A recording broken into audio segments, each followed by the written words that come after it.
Bonjour. Vous faites partie du rassemblement. Il y a 13 membres de cette plateforme qui ont adhéré à l'accord du dialogue de la Cité de l'Union africaine. Est-ce qu'on peut déjà affirmer que le rassemblement adhère à cet accord? Non, le rassemblement n'est pas partie prenante à cet accord de Kanchachi.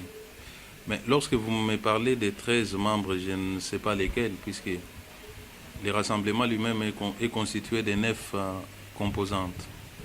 De sorte que s'il y en a 13 qui partent, c'est au-delà même des adhérents du rassemblement. Le rassemblement est constitué de plateformes, il n'est pas constitué de partis politiques. De sorte que si une plateforme ne s'est pas retirée et qu'un membre d'une quelconque plateforme se retire, ça nous importe peu. Pour répondre franchement à votre question, ceux qui se sont retirés, ils avaient adhéré d'abord dans leur plateforme. Si je dois citer M. Willy Michiki, qui était membre, je crois, du Front populaire de Lisanga Bonganga. Front populaire, membre de la plateforme appelée les Alliés de l'IDPS. Et si Michiki Willy se retire, c'est à titre personnel, il n'a rien à voir avec les rassemblements. Les Alliés de l'IDPS, en tant que plateforme, ne s'est pas retiré du rassemblement. Alors, mais il affirme avoir l'aval du président Étienne Tshisekedi. Mais madame, vous êtes intellectuelle. Lorsque quelqu'un décide de se retirer, il va faire ce qui est le contraire de la ligne de conduite du rassemblement. Vous pensez que c'est avec l'autorisation du président Tshisekedi? Parce que moi-même, j'ai vu une lettre qu'il a adressée au président Étienne Tshisekedi. Et il vous a aussi montré la réponse du président Tshisekedi l'autorisant à les signer. Alors, sur base de quoi? Il peut dire qu'il a obtenu l'aval du président Tshisekedi. Nous ne voulons pas nous étaler sur des individus comme ça. Vous savez, Willy Michiki, il n'est pas à son premier coup. Il était membre effectif de l'IDPS. Il a trahi en 1993. Il est parti dans un gouvernement. Il est rentré, nous l'avons vu à un moment donné, au début du pouvoir de M. Kabila, être avec lui dans la majorité. Et c'est après son arrestation de la prison, il est venu à travers la plateforme que je venais de citer, et il s'est retrouvé par hasard avec nous au rassemblement. Vous voyez, la dénomination, c'est les rassemblements. Nous n'avons pas imposé un critère d'exclusion. Nous avons laissé ouvert à quiconque de bonne foi veut adhérer et qui accepte de se soumettre à la ligne de conduite du rassemblement, de marcher avec nous. Alors lui a trouvé qu'il était temps pour lui de regagner sa famille naturelle. Il est parti. Je crois qu'il est honnête pour lui de cesser de parler au nom du rassemblement. Alors, est-ce que ce départ ne risque pas de fragiliser votre plateforme? Pourquoi nous allons être fragilisés. Quel est l'apport de M. Michiki dans les rassemblements? Connaissez-vous les sièges de son parti ici à Kinshasa? Connaissez-vous les militants de son parti? Non, c'était des individus qu'on avait acceptés. Lui particulièrement, moi, j'avais un peu de la sympathie pour lui parce que c'est un ancien combattant de l'IDPS. On avait écrit que les temps qu'il a passé dans l'errance l'avait peut-être ramené à la raison, mais il récidive encore. C'est tout simplement malheureux. Alors, la SENCO consulte encore une fois, mais cette fois-ci, il semble qu'il a l'aval du chef de l'État. Est-ce qu'il y a des chances pour la tenue d'un deuxième dialogue?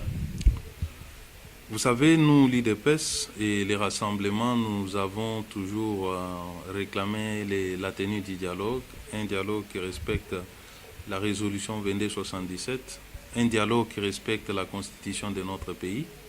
Effectivement, nous avons été contactés par la SENCO, qui nous a fait savoir qu'elle a été effectivement contactée par M. Kabila, qui voudrait qu'on engage cette fois-ci des vrais pourparlers. Et à ce stade, nous réservons de faire tout commentaire, d'autant plus que nous ne sommes pas encore entrés dans les vifs. Nous en sommes encore au stade de... Non, bon, nous en sommes au stade des contacts d'abord avec la SENCO pour nous imprégner de la démarche, les méthodologies qui seront appliquées. Et puis après, quand on verra les choses très clairement, je crois que la direction politique du parti, ou en tout cas du rassemblement, donnera une position claire par rapport à tout ça. Alors, consulté hier par la SENCO, Vital Kamerhe pense que le travail a été déjà fait au niveau du dialogue de la Cité de l'Union africaine et il n'y a rien à ajouter. C'est son point de vue. C'est son point de vue. Je crois que le problème pour lui maintenant, c'est la primature. Tout ce qu'il a gagné dans ces dialogues-là, c'est la primature. Le reste ne l'intéressait pas. Kabila peut rester au pouvoir éternellement. Kamerhe Premier ministre, c'est tout ce qui compte pour lui. Et s'il soutient ce qu'il a fait, c'est normal. Il a fait son travail, il a donné ce qu'il pouvait donner. Et il trouve qu'il n'y a plus rien à ajouter. C'est son point de vue. Alors ce dialogue que vous réclamez tous, donc c'est quelque chose, c'est une guerre de positionnement justement. Non, ça c'est pour M. Kamerhe et tous les siens qui sont allés à ces dialogues-là, tout simplement chercher la primature et les postes ministériels. Mais nous nous battons sur base des principes. Les principes pour nous, c'est que la Constitution soit respectée, que l'alternance soit garantie, les droits de l'homme respectés par tous, tandis que nos amis qui ont été au camp Tchatchi, ils n'ont rien dit par rapport à tout ça. Vous imaginez, au moment où on recherche un climat de paix dans les pays, qui ait des compatriotes en détention, tout simplement à cause de leurs opinions politiques, et que ceux qui vont négocier jubilent d'avoir trouvé un compromis. L'accord a pour but d'apaiser la tension politique, la tension sociale.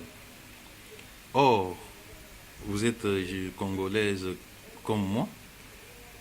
Est-ce que sentez-vous qu'à l'issue de la signature, après la signature de cet accord, il y a l'apaisement dans la classe politique sur le plan social? Est-ce qu'il y a de l'apaisement? Donc ça n'a rien résolu comme problème. Il faut qu'on revienne, qu'on parle et qu'on trouve des solutions si on aime ces pays. Et nous sommes dans cette voie-là. Nous ne sommes pas là pour mettre les faits au pays, contrairement aux autres qui se considèrent très forts de l'ère armée et différents moyens de répression qu'ils ont. Ils espèrent qu'avec ça, ils vont mater la population qui aspire à l'alternance. Je pense que ça ne va pas aller comme ça. Alors, en homme intègre, faites-nous ressortir les divergences qu'il y a entre l'accord de la Cité de l'Union africaine et les conclusions du conclave. Les dialogues de l'Union, de camp Tchatchi, ne garantissent pas les principes de l'alternance. M. Kabila a fait son mandat, des fois, de suite. Nous pensons qu'il est maintenant temps qu'il parte.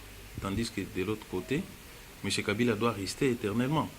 Ils font semblant qu'il y aura des élections en 2018, mais lorsque vous examinez les choses de très près, rien dans le sens d'avoir ces élections-là dans les délais qu'ils ont convenus n'a été envisagé. Il n'y a pas un plan d'ordonnancement des finances, puisque aujourd'hui, s'il n'y a pas d'élection, Kabila dit, c'est puisqu'il n'y avait pas l'argent. Mais dans les mois qu'ils se sont accordés, je crois 18 mois ou 16 mois, ils n'ont pas prévu, ils n'ont pas démontré où est-ce qu'ils vont puiser de l'argent pour organiser les élections. Et il n'y a pas une disposition contraignante pour dire qu'à cette date-là, s'il n'y a pas élection, M. Kabila part. Tandis que nous voyons les choses que M. Kabila doit partir à l'issue de son mandat. C'est ça la première différence. Donc, c'est-à-dire au 19 décembre, pour nous, Kabila doit plier bagage. Et nous allons instaurer un régime spécial. N'en déplaise à ceux qui... Un régime spécial, selon les gens qui ont pris part au dialogue de la Cité de l'Union africaine, comparable à la transition. Rien de nouveau. Attendez. Ça dépend de l'entendement d'un chacun. Transition ou pas, Kabila a fait son temps. Nous n'envisageons pas le régime spécial avec Kabila comme acteur. Puisque Kabila a échoué, il faut une sanction politique. Il ne s'agira même pas d'une sanction, mais d'une logique, d'une justice. Lorsqu'on a failli en politique, on démissionne, surtout lorsqu'on a épuisé son mandat. Et nous allons mettre en place un régime spécial qui comprend quoi? Ça s'explique comment? Le régime spécial, c'est que Notre constitution actuelle n'a pas prévu l'hypothèse où nous allons arriver au terme des mandats du président en exercice sans avoir organisé les élections présidentielles. Donc nous serons dans une période vraiment spéciale.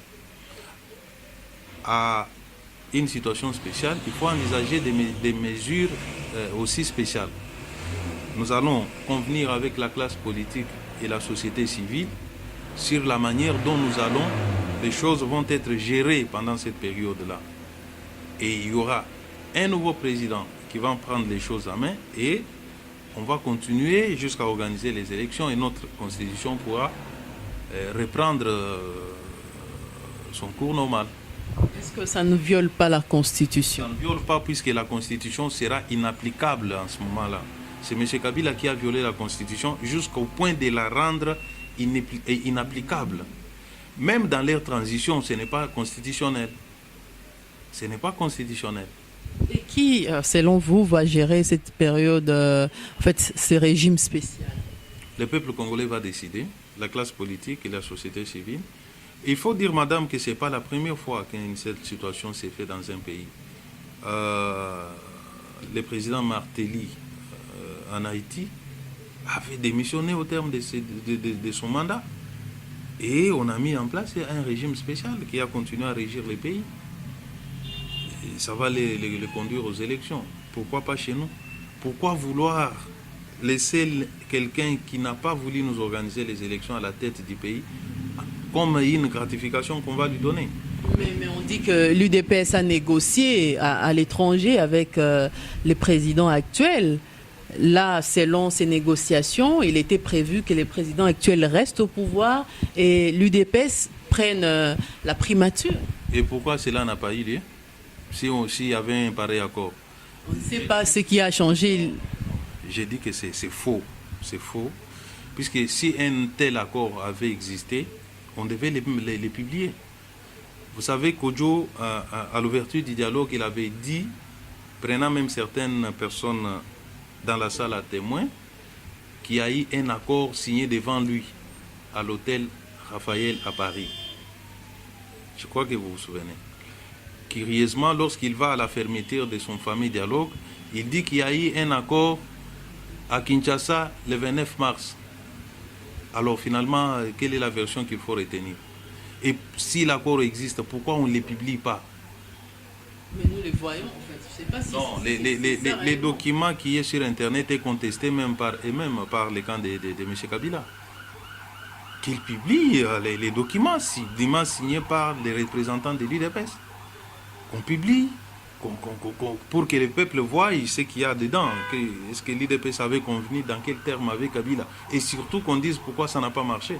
Puisque s'il y a un accord, on l'applique. L'accord, c'est la concordance des deux volontés. Si on se met d'accord, on applique. Mais qu'est-ce qui a fait qu'on n'applique pas l'accord en question? Alors, vous allez tenir un meeting ce 5 novembre pendant que le gouvernement provincial réitère en tout cas sa décision d'interdiction des manifestations publiques. Qu'allez-vous faire? Nous allons tenir notre meeting, puisque c'est constitutionnel. La loi ne prévoit pas un régime d'autorisation des manifestations. Nous allons tenir notre meeting conformément à la Constitution, n'en déplaise au gouverneur de la ville. Il n'est pas au-dessus de la Constitution. Lui doit prendre toutes les mesures nécessaires pour encadrer les manifestants et non pas venir réprimer comme ils l'ont fait les 19 et les 20 septembre. Donc moi, je ne peux qu'en appeler à la population d'être sur les lieux.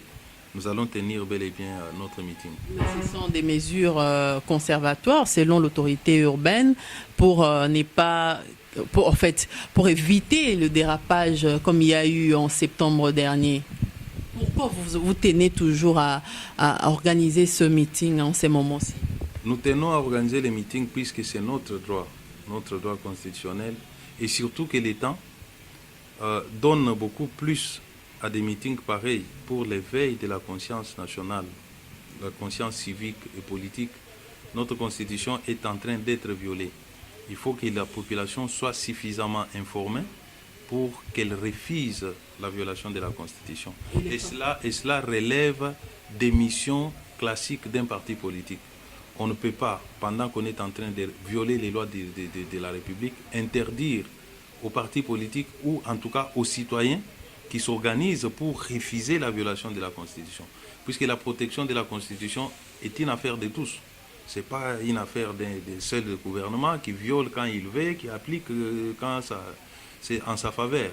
Donc nous, les rassemblements, nous, l'IDPS, nous sommes engagés dans la voie du respect de la Constitution et tout ce que nous faisons, c'est conformément à la Constitution et rien d'autre. Et le principal message de ce meeting, ça sera quoi? Je viens de vous donner quelques pistes. Les partis politiques, quand on mobilise, c'est la mobilisation, l'éducation civique et politique de la population. C'est le message qui sera lancé. Il n'y a pas de message de violence, aller incendier, aller casser, aller tuer. Nous n'avons jamais fait ça. Alors, on va conclure par cette publication de BGFI Bank qui a parlé des détournements, des corruptions, de l'argent détourné par les proches du président Kabila. Mais là, le chargé, en fait, M. Kambila, qui est l'un des directeurs de cabinet du chef de l'État, parle des mensonges grossiers. Mais lui ne peut que dire ça. Qu'est-ce qu'il peut dire d'autre? Lui vit de ces régimes de corruption. Il est vêtu, nourri par ces régimes. Qu'est-ce qu'il peut dire d'autre? Est-ce qu'il peut vous dire qu'on a volé? Est-ce qu'il peut vous dire qu'on vole dans leur régime? Il ne le dira jamais. Et ici, les révélations viennent d'un banquier qui a dénoncé avec des documents à l'appui. Moi, je me refuse de rentrer dans des polémiques stériles des politiciens. Ici, il se pose un problème de droit.